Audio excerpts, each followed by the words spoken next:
Ellen DeGeneres made a sly remark about Congresswoman Jasmine Crockett's attitude during a live broadcast, but what Jasmine said in return froze the studio and left people across America stunned. The email arrived on a Thursday afternoon with the subject line, "The Ellen DeGeneres Show invitation for Congresswoman Jasmine Crockett." Their communications director Talia Brooks stared at it for a while, unsure whether to be thrilled or cautious. Jasmine was in the middle of a policy meeting in halfway through discussing changes to criminal justice laws when Talia nudged her phone over the table. Jasmine glanced at it. "Read the first few words and pause Ellen," she said out loud, then leaned back in her chair. "Well, that's the unexpected." The room fell silent. Talia waited for Jasmine to share her thoughts. "Do you think it's smart to go?" Jasmine did not reply immediately. Truth was, she had seen Ellen's show over time so metames while getting her hair done or waiting between flights. The crowd laughed, danced,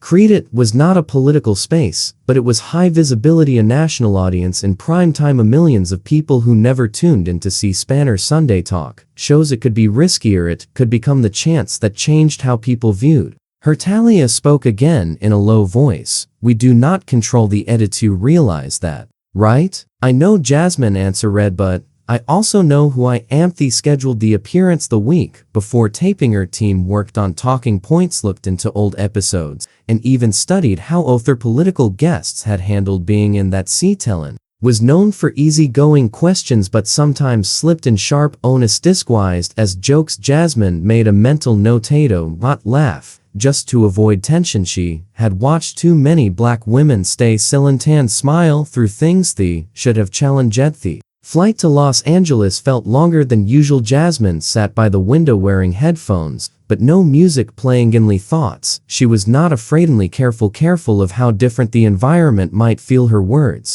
her tone, her body language, everything she said would be measured. In a room where she was the only person who looked like her. At Laxa car picked her up. The driver, friendly and chatty, said how excited his daughter was to now Jasmine would appear on the show. Said, "You're the woman with the sharp tongue and the sharp suits." He looked. Jasmine gave a polite smile. "It's hope that is a good mix." Studio was colder than she expected. Cold air, bright light. Your green room was nice tunis, like a hotel suited designate, so you did not get to relaxed. And if producers arrived 20 minutes. Lateroni shook her hand. The author, a woman with blonde hair and a clipboard, looked her up and down a bit. "Too long, you look bold." The woman said, then gave a quick laugh. Talia standing behind Jasmine lifted an eyebrow. "Means powerful," Jasmine replied without hesitation. "Oh, of course, yes, that is what I meant," the woman said quickly. Jasmine said nothing more, but she noticed how one of the assistants had already scribbled Semethanganto, a cue card. She could see the words "attitude in Congress" at the top. Backstage, a young intern offered Jasmine a bottle of water. She whispered, "My mom follows everything you say. Thank you for how you stand up for yourself." That meant more to Jasmine than the TV booking ever could. Ellen was not in the building yet, or at least she had not come downstairs to greet her. Most guests received a handshake, a quick hello, at least, but not this time. Jasmine glanced at the clock. 10 minutes left to go. A producer stepped in and gave a quick summerlight conversation. Short political discussion, thin audience questions. Jasmine nodded. She was no stranger to interview. She was used to challenging rooms, but there was something about this once something slightly off. Still, she headed toward the stage when they called her name. Come as Alwa's audience applauding, lights coming up. Ellen's familiar smile. Jasmine smiled back, but she knew something the crowd did not yet, knowing that knowledge would soon shift everything. Air backstage felt strange, not chaotic, but not quite calm either, just tense. Jasmine had done media before, consents, even some conservative outlets, where she faced tough questions from the start, but this felt different. Nobody was shooting, nobody was openly hostile, yet it seemed like the walls were hiding something unspoken. A woman with a headset came up to Jasmine as she sat quietly in the corner of the green room. "You all right on water? Need any makeup touch up?" Her smile seemed for Chetty. "I'm fine," Jasmine replied, then glanced at Talia. "Do you sense the?" Talia folded her arms. "Ye like we are being tolerated." "Not exactly." "Welcome." Meet. A few minutes later, another producer entered. "A man, probably In his early 50s, wearing wire-rimmed glasses and carrying himself like someone who had been in Hollywood far too long, he said his name was Nate and spoke in the kind of gentle voicest when talking to a stranger's child. We are truly glad you could come. Ellen has been wanting to bring in more serious guests, give the viewers something deeper to think about. Jasmine tilted her head a bit. I'm grateful for the invitation, just wondering we now. He gave a nervous laugh, a little thrown. Welly,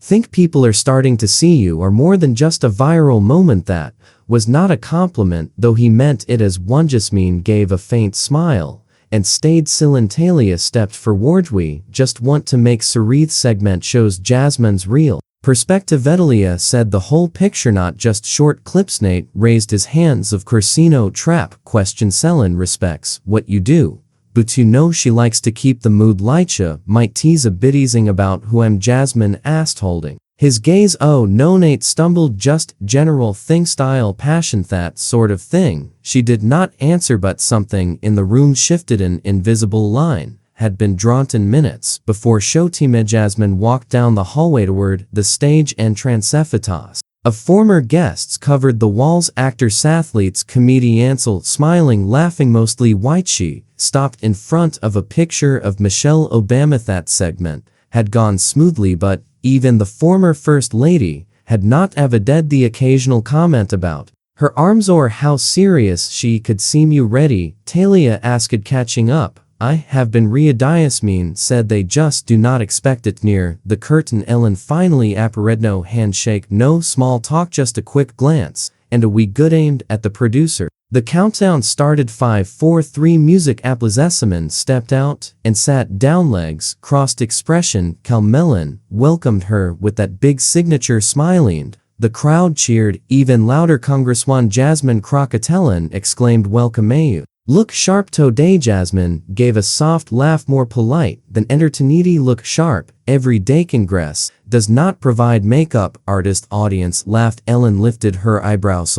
We are starting off bold, but that tone did not come from Jasmine. It came from how Ellen set it up. They talked for a while, safe topics about Texas, Jasmine's path from law to politics. Show she relaxes outside work. Jasmine answered smoothly with warmth and clarity, kept her pace steady and control. But then Ellen leaned back in her chair and changed the subject. So she said, let us talk about that well-known clip. You know, the one where you really spoke up to that committee member. Mean with it attitude. The word landed sharply. Ellen grinned and copied Jasmine's hand movements. You had that finger going like, let me tell you something. Me team watches that every Monday. The crowd laughed, some clapped, but Jasmine did not. She sat up straight. Drew in a breathy. Have noticed something? Jasmine said, careful. Lion men speak firmly. They are called assertive. You and women do it.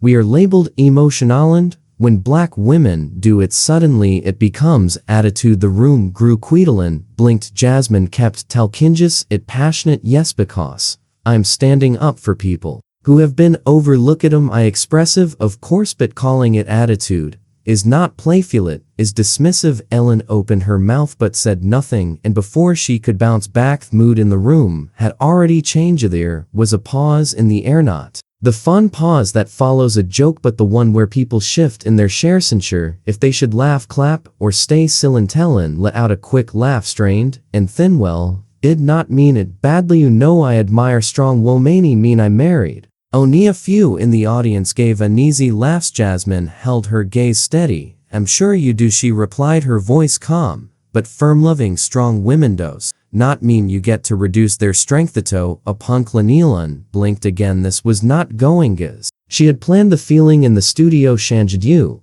could almost sense the producers behind the camera swearing in silence. A man near the edge of the stage put his hand to his earpiece, listening for instructions from the control room. Talia, seated off stage, watched the floor manager close. Alino, one move. Jasmine kept speaking it louder but more direct. You know, there is this idea, said, turning slightly toward the audience, that black women are expected to laugh along when someone jokes about how we speak like we are supposed to be part of the joke even when the joke is on us. Paused, her voice Eveni, am not here to be funny, am here to be hard. This time the quiet carried weight. A few people in the audience nodded, others stayed still, No applause sign came on. Ellen shifted in her chair. Was just talking about what is already online. You know, the viral stuff. People love it. I know what they love. Jasmine responded. They love hearing someone honestin up for themselves, but sometimes what goes viral is not always what matters. Mostelin gave a tight smile that is fair. It felt practiced, like someone had whispered.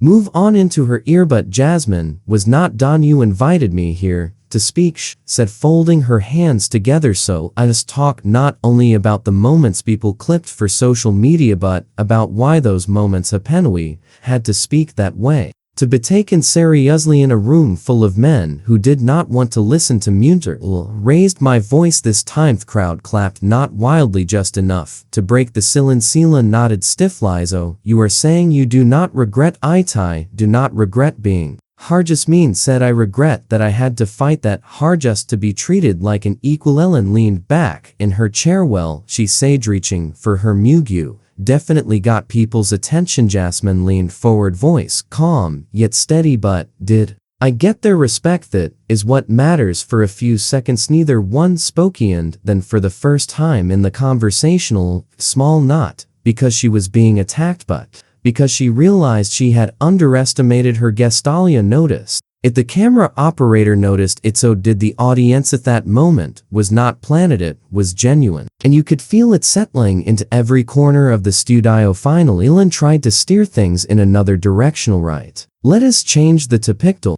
Me something lighter. What is the most surprising thing about being in Congress? Jasmine let the tension remain a moment longer. Then she gave a gentle smile. Most surprising, probably how often people expect me to stay quiet. More laughter followed this time. It felt differential. The room eased up, but the balance of power had shifted. Jasmine had not raised her voice, had not walked out or caused a sinesh, had done something more uncommon. She had stood firm, but the true reaction had not happened. Yet it came once the cameras stopped. The cameras went off, but the tension stayed. A buzzer sounded from the control room signaling a commercial break. The applause sign lit up, and the audience responded, clapping. Palatella still absorbing what they had just seen. Ellen leaned forward in her chair, looked over at Jasmine, and smiled like nothing unusual had happened. That was intense, but good television, right? Jasmine stood. She was not angry, not even visibly rattled, but her silence spoke more than words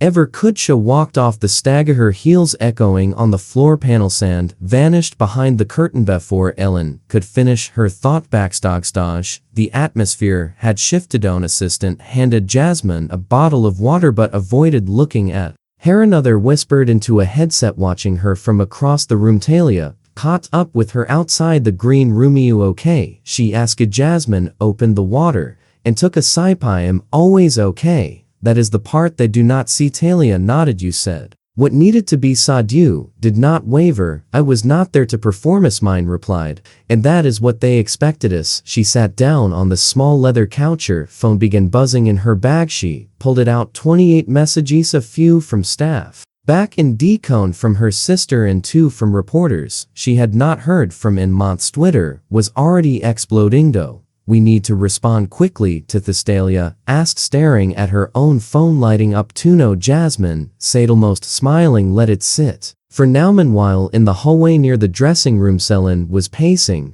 She spoke quietly to one of the producer, Nate, the same man who had given Jasmine that politesser face level greeting hours earlier. What happened out there? Ellen asked, looking up. Seth was not meant to spread online like this. Nate let out a sigh. We probably should have skipped the attitude question. You think? But it was too late. Clips were already appearing on Instagram, TikTok, and Reddit. People were sharing Jasmine's words and putting them next to other moments where black women had been teased or dismissed on television. Commentators were weighing in, some praising Jasmine for staying composed, others questioning Ellen's choices. Hashtags test for Jasmine Crockett. How respect black women were trending in less than an Horby late afternoon. The clip had reached over 2 million views. Ellen's public relations team posted a short message from her account.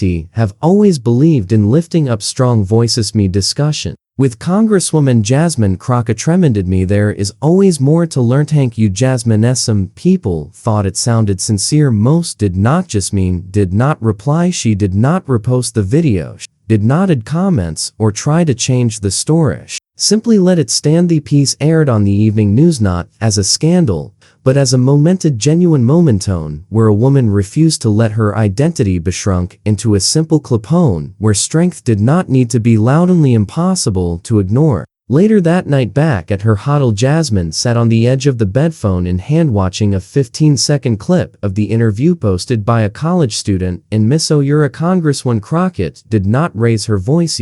Raised the standard. The caption read. She set the phone down and looked at Taliawo sat at the table by the window scrolling through the response. Still think we should have turned this invite down? Jasmine asked. Talia shook her head, half smiling. Not anymore. Outside the hotel the night had settled in, but the discussion was only beginning to move across the country, and Jasmine understood this was not just about Harriet. Never had been, but the full impact had not arrived yet. It was still coming. The green room felt smaller, no, not in size but in feelingus. If the walls had drawn closer since the segment ended, Jasmine sat in the armchair, off drinking what was now warm water. Rush of adrenaline was gone. What remained was quiet and an awareness that something significant had shifted outside the door. A silent tension was building. Producers whispered into their phone. Assistants typed rapid. Line 01 dared knock. Talia paced the floor, holding her own phone. Notifications flashing on the screen. 3 new interview requests. MSNBC wants you tonight. Joy Reid's team just emailed, and someone from The View says they are rethinking next week's panel. Jasmine raised her eyebrows slightly amused. All of a sudden I am on everyone's vision board. Talia did not laugh. You changed the feeling in that room. People noticed it. That was not just politics, that was truth. But Jasmine was not looking for praise. Not yet. Her body was in the room, but her thoughts were still back on that stag. Replayed each moment in her mind, not with regret, but with a sharp awareness. When you speak up, especially like that, you learn to watch your tongue, your breath, your pause, each word, each change in your voice.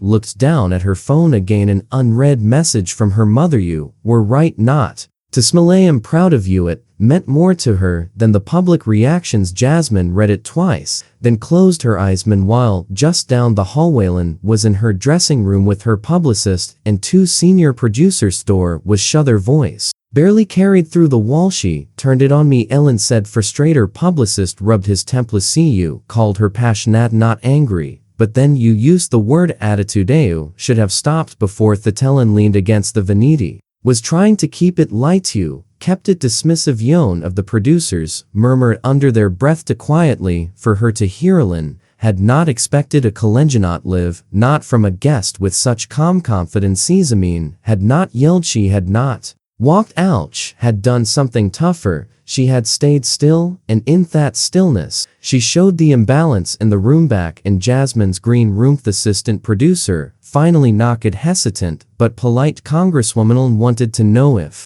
you would stop by for a quick talk before leaving. Talia raised an eyebrow. Jasmine did not look up. No, thank you. The assistant nodded and left. No further questions. Jasmine stood, stretched her arms, and slipped her shoes back on. Let's go, you saw. Talia asked. We can wait for the car. Harim, sure. If I stay too long, we'll find a way to spin this into something else. Right now it's clear. Let's keep it that way. As they left the building, sun was sinking low over Los Angeles. A small group of people had already gathered near the studio's back door. Some fans, some press, a few holding up their phone, hoping to catch a glimpse of her leaving. A woman in her 30s stepped forward. She wore jeans and a faded denim jacket. No microphone, no media badge, just herself. You didn't let her talk over. Yush, said, voice trembling slightly. You looked her in the eye and said the thing we never get to say. Jasmine paused. And what's that? It we are not here to be tolerated, are here to be taken seriously.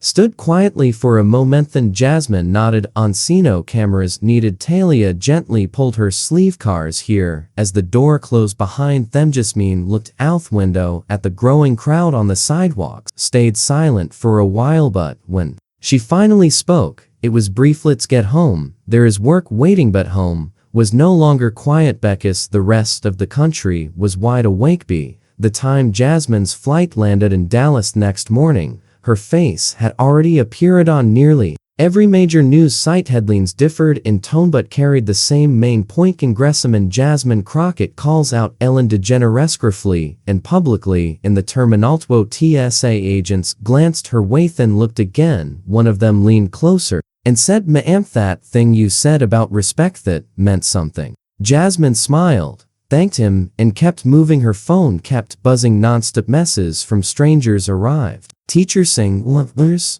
Lawyers, college students, people who usually did not follow politics but saw themselves in her. There was one message that caught her attention. It came from a woman named Glenda Ruiz, a retired postal worker from Santa Fe, New Mexico. She had written a single sentence: "For the first time I saw someone on daytime television who did not shrink to make others feel bigger." Jasmine saved it in her notes. Meanwhile, Ellen's team worked hard to manage the fallout. Their carefully shaped public image was shaken, if not cracked, on her next show. Ellen started with a noticeably different approach. "Yesterday, we had a very real discussion with Congresswoman Jasmine Crockett," she began. "It reminded me that listening is not passive, it is active. I did not handle it well in that moment, and I am still learning." Some viewers appreciated the gesture, others saw it for what it really was: a polished corporate apology, neat but vague and forgettable. Jasmine did not strike back, did not go on a media tour, did not post a long thread explaining the moment. She went quiet, not silent but deliberate. She posted a single tweet: "Visibility does not matter if it demands silence. Thank you to everyone who refuses to shrink." It was shared nearly 200,000 times in less than a day. Meanwhile, networks that once called her too combative were now describing her as direct and confident. Articles popped up analyzing her tone, her presence, and her choice to speak plainly in a space designed for laughs and soft talk. But some people missed the bigger idea. It was not about Ellen. It was not only about Jasmine. It was about how America still tries to fit black women into boxes for comfort. Though strength is praised only if it entertains, not if it disrupts. Jasmine had disrupted that comfort. She did not yell, she did not give in, she simply chose not to perform. In Detroit, a high school English teacher printed out Jasmine's words and taped them to the classroom wall under the heading "Voice Matters." In Oakland, a local radio station hosted a 2-hour show inviting black women to call in and share. First time they were told they were too much in spaces that were not built for them. And in Los Angeles, inside a sleek boardroom at a streaming service that had once turned down the idea of a docu-series on her, Simeon said out loud, "We might have misjudged her." The irony was not lost on Talias. She scrolled through the newest analytics. Jasmine's followers had almost doubled her campaign donation page, so a major increase in the media requests. Wealthy were piling up like an open letters. "Do you want to respond to any of the Stalia?" asked one eveningus. They sat across from each other in Jasmine's office. Jasmine shook her head. The moment already spoke for itself. "No reason to explain it further. That is what they always expect from us. To keep explaining until they feel better." "You sure?" Even Oprah's team reached out, had made Jasmine laugh. "No, that is funny," but behind her laughter was something more serious. Had not planned to make a statement that day. She had not gone there to become a viral moment. She had just reached the point where pretending to be amused was no longer how she served dead. What surprised her most was not that people listened, it was that finally some of them understood. But this was not the end of the story. For one girl in Oklahoma, it was only the start. 3 weeks later, the echo of that day still hung in the background, but it had shifted. It was not just noise. Anna Marie, it had turned into something more personal, quieter. But Jasmine felt it every time she entered a room and people held her gaze a bit longer, not with discomfort, but with recognition. That afternoon she stood in a simple rec center gym in Tulsa, Oklahoma. Folding chairs circled the basketball court and a mix stand was set low in front of a small portable potty unit. Was not a flashy town hall, no cameras, no reporters, just everyday people, mostly local families and teachers, some young girls with bright eyes watching Jasmine as if she was something rarish. Had just finished answering a question about funding for schools when a girl, maybe 15, stood up in the back, a little shy, with box braids tied into a bun and a notebook clutched close to her chest. She spoke softly at first. My name is Alondra. Jasmine nodded, giving her a gentle smile. He Alondra just wanted to say the girl continuity saw you on Ellen, and like he never saw anyone talk like that on TV before. You did not get mad, you just said what? It was a few people clapped lightly, but Jasmine held up her hand to keep the attention on the girl. He got called too loud in class last week, Alondra said, her voice shaking. But I was just answering the questions, teacher said. My tone was aggressive. Jasmine's smile softened, not out of disappointment but out of understanding. Alondra lowered her eyes. Anyway, it made me feel small, but when I saw you it made me feel like maybe I don't have to change how I talk. Jasmine stepped down from the stage, walked over to Alondra slowly, not for attention but to close the distance between them. When she reached her, she spoke just loud enough for the room to hear but softly enough to feel personal. Let me tell you something, said. Your voice is not a problem. This world was not made to accept your volume, so they'll call it too much, but it is not. Alondra nowadays filling up. They'll tell you to make yourself smaller so they can stay comfortable. Jasmine continued, but don't ever mistake their discomfort for your worth. Room stayed still, no clapping, no noise, just presents. Later as the event ended and people began to drift to a tired pastor walked up to Jasmine. He wore an old corduroy jacket and moved with a slight limp, did not say much, just reached out, took her hand, and said, you did not raise your voice, but you raised our standard back in the car. Talia scrolled through social media, still dealing with the last bits of the storm, but Jasmine was not looking at her phone. She was gazing out the window at a group of kids playing on a cracked basketball court. You think they'll remember any of this? Jasmine asked. Talia looked up. Think Alondra will? Jasmine nodded. Good, that's enough. She did not need another headline. Did not need to trend again. What mattered most was not about followers or hashtags. It was knowing that somewhere a young girl who almost went quiet chose not toned. It was knowing that next time if someone tries to laugh away her strength, she might look them in the eye and stand firm, just like Jasmine did, because respect is not given freely, it is shown, and so you teach it best without many words, simply by refusing to shrink. Let this story remind you the very space we enter is a chance to stand tall, not for applause, but for those watching quietly wondering if it's possible. If this story touched you more than like it, share it, talk about it, and subscribe for more stories that give voice to what often stays unseen.